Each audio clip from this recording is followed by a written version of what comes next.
America और Israel कह रहे थे 2 वीक के अंदर पूरी तरह हम जंग को खत्म कर देंगे, ईरान को खत्म करके वहां पर रिजिम चेंज कर देंगे। ट्रम्प बोलते हैं मजाकिया में लेते हैं, उसके बातों से कोई सीरियसनेस ही नहीं है, वो कुछ भी बोले कोई सीरियस, वो कितनी बार नहीं बोल चुका है। वन इंडिया की एक खास रिपोर्ट आपके लिए लाए हमारे संवाददाता हकीम रजा, वहां तेहरान में मौजूद हैं। जमीनी हकीकत क्या है, आखिर लोगों के बीच क्या चल रहा है, हम लोग पर क्या अपडेट है, सब समझेंगे। हकीम जी, अभी सबसे अगर हम कहें ताजा अपडेट पर नजर डालें तो क्या खबर आ रही है इस युद्ध को लेकर, इस विनाश की जंग को लेकर? क्योंकि कहा तो ये भी जा रहा है कि अमेरिकी सेंट्रल कमांड का साफ तौर पर समझाना है, कहना है कि अमेरिकी सेना ने ईरान पर अब बड़े हमले शुरू कर दिए। जी, हमने रात भर देखा यहाँ पर। मैं अभी ईरान का दूसरा बड़ा शहर मशहद में हूँ, जहाँ पे हम्म। सुप्रीम लीडर पैदा हुए थे। यहीं पर ही अंतिम संस्कार होने वाला है। एक्चुअल टाइम था 6 बजे सुबह का था, यानी कि इंडियन टाइम 8 बजे का। तो चूंकि जी। इराक में जो नजफ और करबला में उनका जो अंतिम संस्कार के जो रिचुअल्स चल रहे हैं, नमाज जनाजा और प्रोसेशंस वगैरह, वहां पर भीड़ ज्यादा होने की वजह से वहां देर हुआ है। अभी तक वहां से जनाजा नहीं निकला है। बताया जा रहा है कि इंडियन हम्म। टाइम 4 बजे यहाँ पर जनाजा आएगा। इसी दौरान हम देख रहे हैं कि रात भर अमेरिका ने कई जगहों पे, सदर्न पार्ट जो ईरान का है, जो सीस्तान जी। बलूचिस्तान का रीजन है, वहां पे कई आइलैंड्स हैं, जैसे बूशहर हो गया, चाबहार, खार, सिरी, कई आइलैंड्स पे अमेरिका ने रात भर बमबारी की। इसके जवाब में ईरान ने भी रिटेलिएशन किया है। बहरीन में, कुवैत में और कई ठिकानों पे, अमेरिकन बेसिस पे अमेरिका ईरान में भी हमला किया है। यानी कि ऐसे लग रहा है कि दोनों तरफ से जंग शुरू हो गई है। और यहाँ के लोगों में इतना गुस्सा आप देख रहे थे, जो 3-4 दिन से जो चला आ रहा है। कल कुंभ में हम्म। आखिरी रसूमात थे, वहां पर हम भी अंदर के जो वीआईपी एरिया में दाखिल हुए थे, तो वहां पर जो पार्लियामेंट्री स्पीकर जो थे असदाद आदिल, जिनकी बेटी उसी शहीद हुई थी आयतुल्लाह खामेनेई के साथ, वो भी, उनसे भी मुलाकात हुई हमें कल। और उनके बड़े बेटे आयतुल्लाह खामेनेई के बड़े बेटे मुस्तफ़ा खामेनेई से भी मुलाकात किया हमने, बातचीत की हमने, कंडोलेंस मैसेज किया। तो वहां पर भी तकरीबन भीड़ 70 लाख से भी ज्यादा हो गई थी। तो पूरा 10 किलोमीटर का एरिया नमाज जनाजा पढ़ाई गई। तो इसी तरह तेहरान, उससे पहले 3 दिन तेहरान में भी तकरीबन 2 करोड़ के करीब लोग जमा हुए थे 3 दिन के दौरान।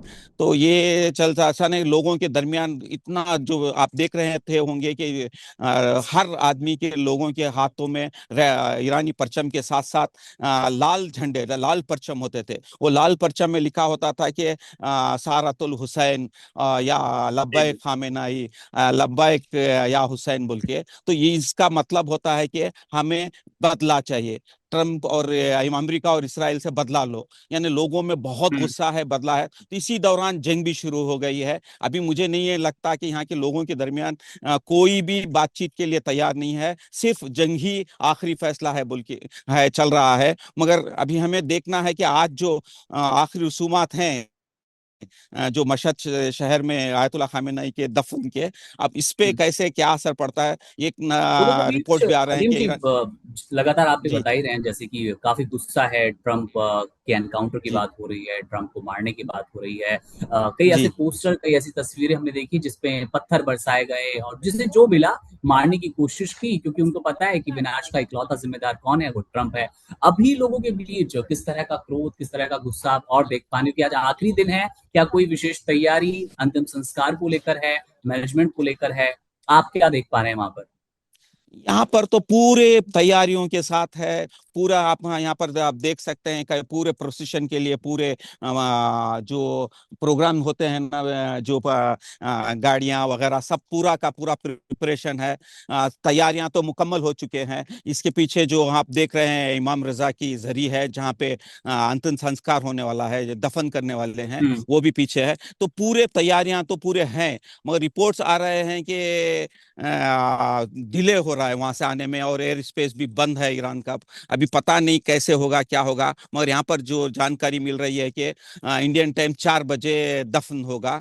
तो अभी पता नहीं अभी हम्म 4 बजे तक क्या क्या डेवलपमेंट्स चेंजेस आते हैं, क्योंकि यहाँ पर जो भी रिटालिएशन भी हो रहा है यहाँ ईरान की तरफ से, जो बहरीन, कुवैत, कतर पे भी किया है, जॉर्डन पे भी किया है, यहाँ के भी जो जितने बेसेस हैं वहां पर ईरान भी रिटालिएट किया कि चूंकि रात लास्ट नाइट इसराइल और अमेरिका दोनों मिलके 100 से ज्यादा जगहों पे बमबारी की है कई आइलैंड्स में। उसमें से महत्व सबसे बड़ा है बू शहर, जो पावर प्लांट था जहां पे से इलेक्ट्रिसिटी प्रोड्यूस होती है, वहां पे भी बमबारी किया है। तो ये इस चीजों को देखते हुए अभी हम्म पता नहीं कैसे होगा क्या होगा किस तरीके से। मगर यहाँ पर तो प्रिपरेशन, जो मैंने कल रात पहुंचा यहाँ मशहद शहर में, तो वहां से मैं देख रहा हूँ रात से भी पूरी पब्लिक, लाखों की पब्लिक रोड्स पे वगैरह आप देख रहे हैं। अभी पीछे देख रहे थे कि पब्लिक कैसे घूम रही है, फिर रही है। जो होली स्ट्रीट है इसका, इमाम रिजा बिल्कुल। की जरिए वहां पे हम्म पूरी पब्लिक उधर ही मार्च कर रही है। लोगों में पूरी, मैं रात भर देख रहा हूँ कि बहुत ज्यादा गुस्सा तो बहुत है। आप हर औरत हो या मर्द हो, दोनों परचम है। एक तो नेशनल फ्लैग भी है और रेड फ्लैग भी है। तो रेड फ्लैग में जो सारतुल हुसैन है ना, ये बड़ा ये है, यानी बदले का है, यानी बदला लो। ये सारतुल यानी हुसैन, खून का हम्म बदला लेना है, यानी कि खामेनेई के खून का बदला। और मैंने कई बिल्डिंग्स पे बड़े बड़े होर्डिंग्स लिखा हुआ है, वी विल किल ट्रम्प। ये बड़े बड़े, यानी बिल्कुल। वी राइज, जब हम उनको मारेंगे, हम्म ट्रम्प को मारेंगे, वी राइज। यानी कि इनका परचम ये एक मुट्ठी बंद रह के, कहीं पर भी जो ऐसे इशारा होता है कि we will rise, we will rise, यानी कि अमेरिका और इसराइल को खत्म करके हम आगे बढ़ेंगे। यानी इनका ये पूरा मतलब मुझे ऐसे लग रहा है कि जितने ईरान के सराउंडिंग में अमेरिकन बेसेस हैं, उस पूरे बेसेस को खत्म करना है। जैसे ही बेसेस खत्म हो जाएंगे तो ईरान आजाद हो जाएगा, कोई सैंक्शंस नहीं, कुछ भी नहीं, यहाँ का पूरा। अब तो ऐसे ही लग रहा है हम्म कि अभी जो पहले आप देख रहे थे कि अमेरिकन जो हेजिमनी, जो अमेरिकन डोमिनेशन था दुनिया में, अभी वो तो तकरीबन खत्म हो गया। जो डोमिनेशन जी जैसे जी। ईरान ने उनके ईरान 40 दिन की जंग के बाद, तो ये ऐसे हम्म खुल गया है कि अभी कोई लोग बिल्कुल यानी हकीम हर जी, कंट्री इस भी। जी पूरे नैरेटिव वॉर के बीच जिस रुतबे की आपने बात भी की कि ट्रंप का वो रुतबा नजर नहीं आ रहा, जैसे विश्व का बड़ा नेता बनने की ये कोशिश कर रहे थे, वो अब फीका पड़ता नजर आ रहा है। और इसी अंतिम जी संस्कार की पूरी प्रक्रिया, इस सुपुर्द खाक की प्रक्रिया के बीच ट्रंप का एक बयान और हम लोग के बीच आया था, जब उन्होंने कहा था कि अमेरिकी अच्छे हैं इसलिए 1 हफ्ते का आपको वक्त दिया जा रहा है। मैं चाहूँ तो बड़े बड़े आपके नेता, शीर्ष नेता मौजूद हैं, और इस सुपुर्द खाक की प्रक्रिया में उन सबका नाश मैं कर सकता हूं एक झटके में। तो आखिर ऐसा क्या हो गया अचानक सीज फायर खत्म करने की नौबत पर? ईरानी जनता क्या सोचती है, क्योंकि आज तो 9 जुलाई है, कुछ भी अगर आगे की प्रक्रिया होनी थी वो युद्ध को लेकर हो, हमले को लेकर हो, तो ऐसा माना जा रहा था, हमने कई डिफेंस एक्सपर्ट से बात की, कि 9 जुलाई के बाद ही और शायद उसके बाद भी आगे, जब कई बड़े देश के नेता, कई दिग्गज नेता वापस लौट जाएंगे अपने देश में, तब इस तरह का हमला हो सकता है। अचानक इस तरह के हमले को लेकर, वो ईरान पर अमेरिका का हो या चाहे अमेरिका पर ईरान का, वहां की जनता क्या सोच रही है? क्या अभी थोड़ा वक्त देना चाहिए था, थोड़ा और इंतजार करना चाहिए था? आवाम क्या सोच रही है ईरान की? यहाँ पर तो डे फर्स्ट से भी देख रहे हैं कि हाँ उसको बदला लो बदला लो, कहीं पर भी हम्म नेगोशिएशन की बात ही नहीं है लोगों में। जो है ना, जो गवर्नमेंट के खिलाफ ही, जैसे आप देख रहे हैं कि पिजिशकियान जो प्रेसिडेंट है यहाँ के, और अब्बास अराची जो यहाँ के फॉरेन मिनिस्टर है, दोनों पे भी बोल रहे हैं कि आप बातचीत मत करो, जंग करो, बातचीत मत करो, हम्म जब तक ये लैंग्वेज, सिर्फ जबान जानते हैं, लैंग्वेज जानते हैं पावर की, यानी जब तक पावर जी यूज नहीं होता वो नहीं जानते। क्योंकि 40 दिन में देख ले, जब आधा पावर हो गया है इनका और इनके पूरे बेसिस खत्म हो जाएंगे तो कोई पावर नहीं रहेगा। तो यहाँ पर पूरी पब्लिक का यही है कि नारा अल्लाह अकबर बोलता है, अल्लाह बड़ा है, किसी पे से डरना नहीं है। अभी आप देख रहे हैं बाजू से जो हम्म प्रोसेशन जा रहे हैं, अल्लाह अकबर के नारे लगा रहे हैं। तो मतलब यह है कि बिल्कुल। अल्लाह ही सबसे बड़ा है, उससे बड़ा कोई पावर नहीं है। तो हम अल्लाह के पावर के सामने झुकेंगे, किसी दूसरे पावर के आगे नहीं झुकेंगे। तो इसमें ऐसे ही लग रहा है। और यहाँ पर यहाँ के लोगों में मसलन आप देख रहे हैं प्रेसिडेंट पिज़िशकियान और फॉरेन मिनिस्टर अब्बास अराची दोनों भी इराक भी गए हुए थे। उसी के साथ बड़े हम्म बड़े जो कमांडर्स हैं हैं, जैसे इस्माइल खानी खुद के कमांडर हो गए, और आप देख रहे थे कि वहीद जो आईआरजीसी के चीफ, वो बोल रहे थे कि मारे गए। अभी अकायक तेहरान में नमाज जनाजा में वो शरीक थे। अब वो अमेरिका के जो दावे थे कि मारे गए, वो उससे झूठे साबित हो रहे हैं। अभी पता नहीं, अभी जितने भी आप देखे कई बड़े लीडर्स, कई सबके सब अटेंड हुए, सिवाय एक सुप्रीम लीडर को आगे नहीं ला रहे हैं, क्योंकि वो तकरीबन कई यानी 20-25 साल से जो आईआरजीसी को चला रहे हैं, और यानी कि तकरीबन 37 ईयर्स का जो सुप्रीम लीडर का दौर था, उस दौर में इन्होंने काफी साथ रह के अच्छा सा सीखा हुआ है, तो उनको रखा हुआ है कि सेकंड ऑप्शन के लिए। और जैसे जैसे यहाँ पर शहादत मिलेगी, और ज्यादा लोगों में जज्बात बढ़ रहे हैं, यानी कि कोई डर नहीं है। एक हुआ तो मसलन आयतुल्लाह खामेनी गए, उनके रिप्लेस उनका बेटा मुस्तफा खामेनी, यानी कि उनके बेटे की वजह से नहीं आए हैं। वो जो धर्म गुरु हमारे इसमें होती है, और जो पूरी दुनिया नॉलेज होती है, तो वो नॉलेज के हिसाब से, अब धर्म गुरु के हिसाब से जो पोजीशन देते हैं, उस पोजीशन के हिसाब से इसी तरह कमांडर्स में भी, मिलिट्री चीफ्स में भी यानी कि हर, यानी एक लाइन नहीं, चार चार पांच पांच लाइन के, आप एक लाइन खत्म करेंगे, दूसरा लाइन खत्म करेंगे, तीसरा लाइन, इस तरीके के पहले से बनाए रखे हुए हैं कि इनको पता है पहले से ही जब जंग में होते हैं तो शहादत तो होगी, मिलेगी। तो हर लोग चाह रहे हैं कि जो भी कमांडर बड़े लोग हैं, वो चाह रहे हैं कि हमें शहादत मिले। तो लोग दरमियान, यानी आप देखें प्रोसेशंस में सब जगह पे प्रेसिडेंट भी जा रहे हैं, फॉरेन मिनिस्टर भी जा रहे हैं। अगर डर होता तो अंदर बैठे हुए होते थे, तो सबके सब सही बात निकले है, हुए हैं। लेकिन बहुत जी। ज्यादा समझौते को लेकर अब मुझे लगता है आगे बात बढ़ेगी भी। और नहीं। बीते दिनों से जो बात चल रही थी स्विट्जरलैंड की जो जिनेवा पीस डील को लेकर भी चर्चा हुई थी, वो बीच में रुकी, रद्द हुई, और उसके बाद इस तरह की ये सुपुर्द-ए-खाक की प्रक्रिया चली। अब दोनों तरफ से दावे भी आ गए हैं हकीम, जहां पर अमेरिका कहता है कि एमओयू खत्म हो चुका है, ईरान से कोई डील नहीं करेगा। ईरान का भी साफ कहना है कि उनके अब्बास अरागची जो कि विदेश मंत्री है, कि धमकियों से अमेरिका से कोई बातचीत नहीं होगी इन धमकियों के माहौल में, और अब समझौते का सम्मान करना होगा, किसी तरह की आपसे डील करने हम नहीं जा रहे। तो जैसे कि आपने कहा भी कि आक्रोश बहुत ज्यादा है यहाँ की आवाम में, ईरानी जनता में, कि आप शहादत उन्हें स्वीकार है, लेकिन किसी तरह का समझौता नहीं। तो अब जो ये अपडेट है दोनों नेताओं की ओर से, दोनों मुल्कों की ओर से, तो इससे ईरानी जनता कैसा महसूस कर रही है? वो खुश है, वो सचमुच चाहती है कि ट्रंप का ये पूरा किस्सा ही खत्म कर दिया जाए, समझौता बाद में देख लें? ये पहले से भी थे, यानी कि ये जितने लोग थे मेजॉरिटी में है ना, पहले जो जंग से पहले बातचीत का था लोगों में, जैसे जंग शुरू होने के बाद बातचीत का कोई रकम का नहीं है। जैसे ये गवर्नमेंट आगे बढ़ी बातचीत के, इसकी दौरान एक मैसेज आया था सुप्रीम लीडर का कि मैं उससे इत्तेफाक नहीं रखता था, बातचीत से मेरे दूसरे नजरिए थे। खैर, जो चूंकि गवर्नमेंट ने नेगोशिएशन में आगे बढ़ चुकी है, इसीलिए हमने उसका सम्मान कर रहे हैं। तो उसके बावजूद पब्लिक में, जो यहाँ के लोगों में, अवाम में बहुत गुस्सा है, बातचीत पे हरगिज राजी नहीं थी। उसके बावजूद गवर्नमेंट करने के बाद अभी तो बहुत ज्यादा, अभी तो मुझे नहीं लगता कि गवर्नमेंट में भी हिम्मत है कि नेगोशिएशन के जाना आगे बढ़े। कोई रकम का नेगोशिएशन हो ही नहीं सकता, क्योंकि आईआरजीसी के जितने भी मैंने देख रहा हूं, कहीं भी देखो बसीज बहुत ज्यादा स्ट्रांग है, जो आईआरजीसी को डायरेक्ट ये करते हैं। जैसे यहाँ पर दो पावर चलते हैं, एक गवर्नमेंट का पावर होता है, मिलिट्री और पुलिस उसके अंडर में आती है, दूसरा है आईआरजीसी, आईआरजीसी के अंडर बसीज। वो तकरीबन बसीज जो है पूरा मुल्क में तकरीबन 30% से ज्यादा, यानी हर गली में मस्जिद होती है, मस्जिद के अंदर जितने वॉलंटियर्स होते हैं वो पूरे बसीज के होते हैं। तो लेडीज में भी, जेंट्स में भी तकरीबन इन्हें 3 करोड़ से ज्यादा बसीज है, जो बसीज निकली हुई है ना, कि हम किसी हालत में भी समझौता नहीं करेंगे। तो अब ये समझौता नहीं करेंगे, पहले से यही है, तो अभी गवर्नमेंट में भी हिम्मत नहीं होगी कि नेगोशिएशन यहाँ के, क्योंकि अभी जो नारे लग रहे हैं, जो भी हमारे खून रगों में है, रहबर के लिए हथिया है, हम जंग में तैयार है, यानी कि हम मरने के लिए, शहादत के लिए तैयार हैं, नेगोशिएशन नहीं होगा। यानी कि पूरी तरह यहाँ से जो बेसेस हैं, अमेरिकन बेसेस को खत्म करना, ये एक ही इनका डिमांड है।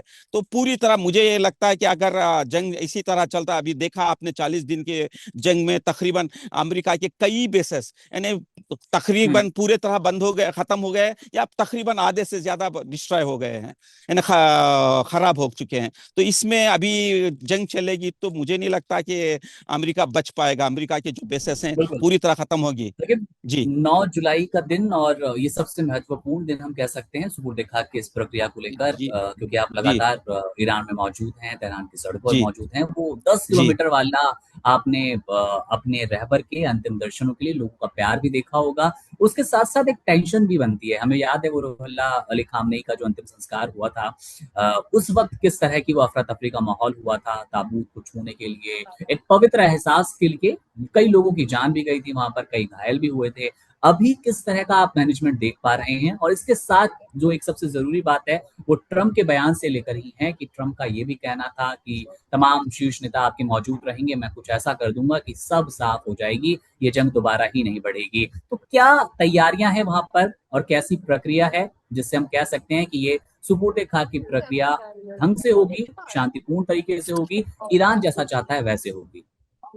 जी, अभी यहाँ पर तो आप देख रहे हैं कि ये जो पूरा मिडल ईस्ट में जो खाड़ी देश है ना, पूरे मिडल ईस्ट में जैसे ईरान चाहता वैसे ही होगा। अभी अमेरिका की हुँ, दादागिरी जो पहले थी अभी नहीं चलेगी। दादागिरी तो तकरीबन खत्म हो गई है। सिर्फ ट्रंप को आप देख रहे हैं हर वक्त हर घंटे में एक एक बयान देते रहता है। कभी मैं ईरान के लोगों के साथ हूँ, कभी बोलता है बहुत ग्रेट पीपल हैं, कभी बोलता है उनको मार दूंगा, बिल्कुल। कभी बोलता है ऐसे। वो हुँ, कोई ट्रंप के बातों पे कोई भरोसा नहीं है। यानी अमेरिकन अवाम ही ट्रंप के बातों पे भरोसा नहीं करे। ये सोच देख रहे हैं कि ट्रंप कोई भी एक बयान देता है तो वेट करते हैं कि ईरान से क्या बयान आ रहा है। ईरान के बयान पे हुँ, ज्यादा भरोसा कर रहे हैं ट्रंप के बजाय। तो ये ऐसे लग रहा है कि जो जी, आया था या अमेरिका ने सोचा था ईरान में रिजिम चेंज करना, अभी ऐसे लग रहा है कि ईरान में जो पहले थोड़े लोग रिजिम के खिलाफ थे, अब वो पूरे के पूरे साथ हो गए। अभी कोई ऐसा एक फर्द भी ऐसा नहीं है कि जो रिजिम को चेंज करें। उसी के बरअक्स आप देख रहे हैं अमेरिका में पब्लिक 80% से ज्यादा लोग अमेरिकन पब्लिक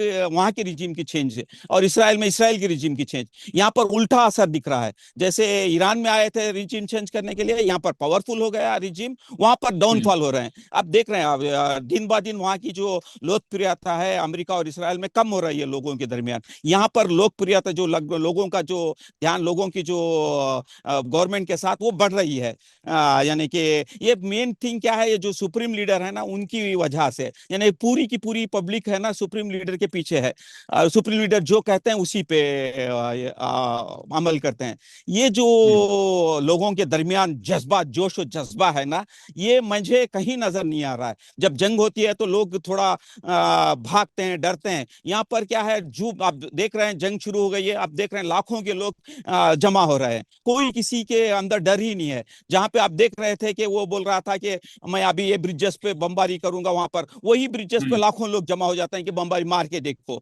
ये ऐसा जब इसराइल में देख रहे हैं एक तरफ मिसाइल आ रहा है, ये तो बंकरों के अंदर भाग रहे हैं। यहाँ पर बमबारी हो रही है बोले तो रोड पे की तरफ आ रहे हैं। अब ये मुझे नहीं लग रहा ये ऐसे कैसे जज्बा है, ये कैसा लोगों में ईमान है कि शहादत की तरफ दौड़ के चले आ रहा है। वहां पर एक तरफ भाग रहे हैं, यहाँ पर शहादत के लिए दौड़े चले आ रहे हैं।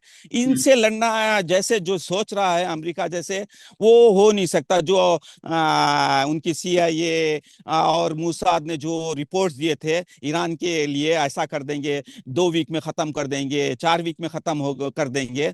40 दिन हो गया और स्ट्रांग हो गया। जितने वो तो बता रहे हैं कि लाखों के हमारे पास मिसाइल और ड्रोन्स हैं, हमें कोई फर्क, जो पुराने जी, हथियार थे उसको यूज किए हैं, अभी नए हथियार हम बना के रखे हैं।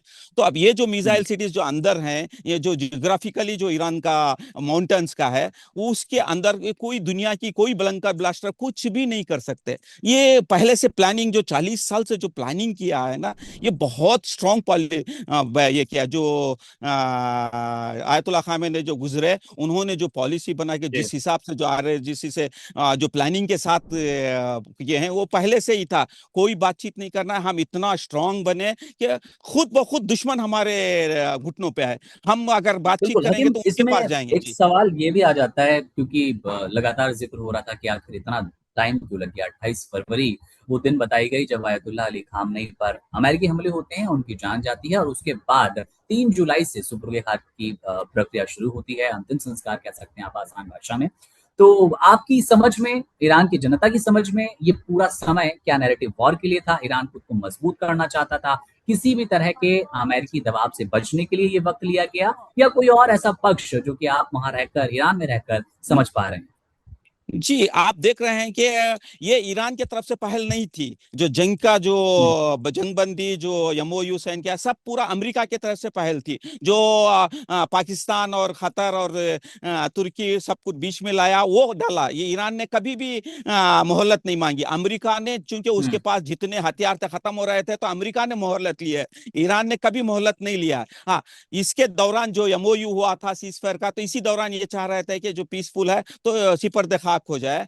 तो अभी सिपर्द खाक होने से एक दिन पहले ही शुरू हो गया जंग। अभी देखना है सिपर्द हम्म। खाक के क्या रसूमात हैं, करेंगे कैसे करेंगे, क्या है। मगर मुझे तो ऐसे लगता है कि आज शाम तक बॉडी आ जाएगी, और सुपर्द खाक आज शाम या कल सुबह तक हो, या देखना पड़ता है कि कब सिपर्द खाक होता है। मुझे ऐसे लग रहा बिल्कुल, है कि अगर आज शाम में हो जाएगी। दर्शकों को जी। थोड़ा-सा आपसे जी। समझना भी हम चाहेंगे, क्योंकि 3 जुलाई से ये पूरी प्रक्रिया जी। शुरू होती है। आज 9 जुलाई, लगभग 6 से 7 दिन, 1 हफ्ते की पूरी प्रक्रिया। थोड़ा-सा अगर आप जी। बता पाएँ घटनाक्रम के साथ कि 3 तारीख से लेकर अब तक क्या-क्या हुआ, और आज यानी कि जी। 9 जुलाई की ये प्रक्रिया क्यों सबसे जी। महत्वपूर्ण जी, देखिए 3 जुलाई को है ना, सिर्फ जो इंटरनेशनल डेलीगेशन, तकरीबन 100 से ज्यादा डेलीगेशंस है। उसमें हमारे हिंदुस्तान से भी एक डेलीगेशन आया था, एमओएस के, और बिहारी गवर्नर, ये सब हिंदुस्तान से भी आया जी। था। इसी तरह तकरीबन 30 मुल्कों के बड़े हेड्स आए थे, जहाँ से प्रेसिडेंट, प्राइम हुँ, मिनिस्टर, और पाकिस्तान से तो प्राइम मिनिस्टर भी आया था, आसिफ मुनीर, मिलिट्री चीफ भी आया था। इसी तरह कई कंट्रीज से है ना बड़े लीडर्स आए। पूरे रिचुअल से 3 तारीख को सिर्फ और सिर्फ वीआईपीस के लिए था, जो इंटरनेशनल जो आए थे उनके लिए। 4 तारीख से हुँ, लोगों के लिए खुला रहा। 4 तारीख, 5, 4, 5, 6, ये 3 दिन तेहरान में रहा। ये तीनों दिन गवर्नमेंट को, वहाँ के मेयर और गवर्नमेंट को और ये पब्लिक से, आवाम से रिक्वेस्ट करना पड़ा कि एक वक्त जो आए हैं एक दिन, वो दूसरे दिन मत आए। एक बार आप देख लिए, आप नेक्स्ट मत आए, क्योंकि पब्लिक ज्यादा हो गई, भीड़ ज्यादा हो गई है, संभाल नहीं पा रहे हैं। हुँ, तो ये 3 दिनों में लग रहा है कि 2 करोड़ का, जो ऑफिशियल रिपोर्ट आ रहा है कि इन 3 दिनों में 2 करोड़ लोग आयतुल्ला खामेनेई के अंतिम संस्कार में थे। उसी तरह उसके बाद में 7 जुलाई को लेके गए खुम शहर में। यानी ईरान में जो तेहरान का जो शहर था, उसमें तकरीबन 30 किलोमीटर का एरिया जाम कर दिया था। 30 किलोमीटर लोग है ना पैदल गए, और पूरा जाम था। नमाज जनाजा, प्रोसेशन वगैरह 30 किलोमीटर दूरी से ही चल रहा था। इसी तरह सेकेंड जो होली सिटी, ईरान में देखिए 2 होली सिटीज हैं। एक है मशहद, दूसरा है खुम, जहाँ पे शिया धर्म का रिलीजियस माना जाता है। तो दोनों जगह पे, यहाँ पर जो 8वें इमाम, एथ लीडर दफन हुए हैं मशहद में, उन्हीं की बहन इसमें खुम में, मासूम खुम कहते हैं। ये दोनों जगह पे, तो ये इन्होंने, गवर्नमेंट ने और सुप्रीम लीडर ने सब तय किया कि ये जो रसूमात हैं तेहरान में, फिर खुम में होंगे। इसके बाद इस दौरान इराकियों ने बहुत ज्यादा डिमांड के बाद, इराक में भी कल, यानी परसों, यानी 7 तारीख के शाम में ले जाया गया। जो आपने देखा होगा कि नजफ के एयरपोर्ट में किस तरीके से भीड़ जमा हुई, क्योंकि वहां पर सिर्फ गवर्नमेंट ऑफिशियल था, उसके बावजूद भी भीड़ आ गई। उसके बाद कल सुबह से नजफ अशरफ गया। नजफ अशरफ में तकरीबन 3 से 4, यानी 30 to 40 मिलियन, यानी 30 लाख से 40 लाख गए। उसी तरह करबला, वहां से करबला ले गया गया, वहां पर भी तकरीबन 30 लाख हुँ, से 40 लाख। तो वहां का ऑफिशियल फिगर बता रहे हैं कि तकरीबन 70 लाख के करीब। इसी तरह खुम में तकरीबन 70 लाख के से 1 करोड़ का बता रहे हैं। यानी इसका तकरीबन जोड़ा जाए तो तकरीबन 3 करोड़ के करीब लोग खुम, इराक और तेहरान में श्रद्धांजलि जली, यानी कि उनके जनाजे पे शिरकत किए। अभी मशहद में देखना है, एक्सपेक्टेशन है 70 लाख से 1 करोड़ का लोग जमा होंगे यहाँ पर भी। तो इस तरीके से लगता है कि 3.5 करोड़ से 4 करोड़ लोग इनके तशिय जनाजे, यानी कि दुनिया का सबसे बड़ा, यानी दुनिया में सबसे ज्यादा लोग जमा होने वाले यहाँ पर ये इनके जनाजे पे हो रहे हैं। तो अभी देख रहे हैं, अभी जो जंग चल रही है, एक तरफ वार हो रहे हैं, ईरान भी अटैक कर रहा है, सब कर रहा है। जो पब्लिक जो आ रही है, अगर डर होता तो जो पब्लिक का आप देख रहे हैं, जैसे हुँ, समंदर आता है ना, नदी होती है ना, उस तरीके से लोग, ये मैं एक तरफ था, यानी कि जो स्ट्रेन के एक तरफ है, यानी चारों तरफ से ऐसे ही सर्कल्स हैं। जो मैं, मेरा होटल यहीं पर है नीचे, तो मैं यहाँ पर आके रुका हूँ, ये जगह पे।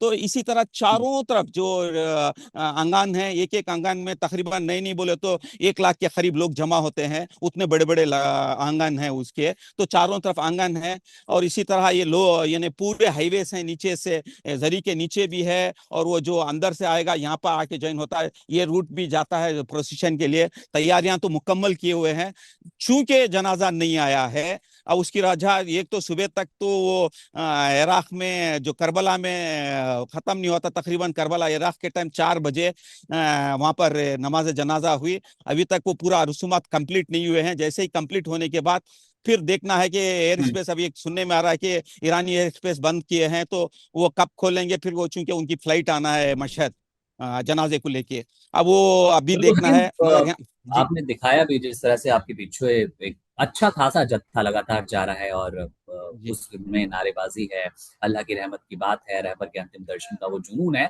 और कहीं ना कहीं जब बात आ रही है कि बुशहर चाबहार समेत कई शहर निशाने पर होने के बाद ट्रम्प धमकी दे रहे हैं कि 20 गुना ताकत से आपको जवाब दिया जाएगा और अब कोई समझौता नहीं होगा, तो उसका असर मुझे लगता है कि हकीम इनमें ईरानियों में अभी बिल्कुल नजर नहीं आ रहा। उनके मन में एक सीधी सी बात है और सीधा सा मकसद है कि अपनी रहबर की अंतिम विदाई में हमें जाना है और सुपुर्द खाक की प्रक्रिया में जाना है।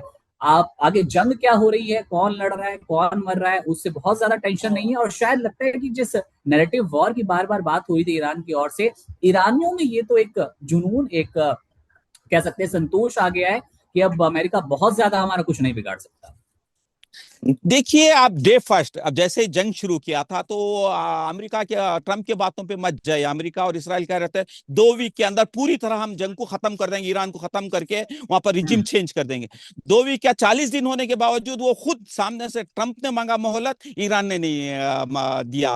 तो यहाँ पर ऐसे लग रहा है कि कोई कुछ नहीं करता, ट्रम्प के बातों पे कोई चीज का कोई भरोसा नहीं है। यहाँ पर ईरान में क्या बोलते हैं कि मजाक के तौर पर जब भी कुछ भी कहता है ट्रम्प, बोलते हैं मजाकिया में लेते हैं, उसके बातों से कोई सीरियसनेस ही नहीं है। वो कुछ भी बोले कोई सीरियस, वो कितनी बार नहीं बोल चुका है। Subscribe to One India and never miss an update. Download the One India app now.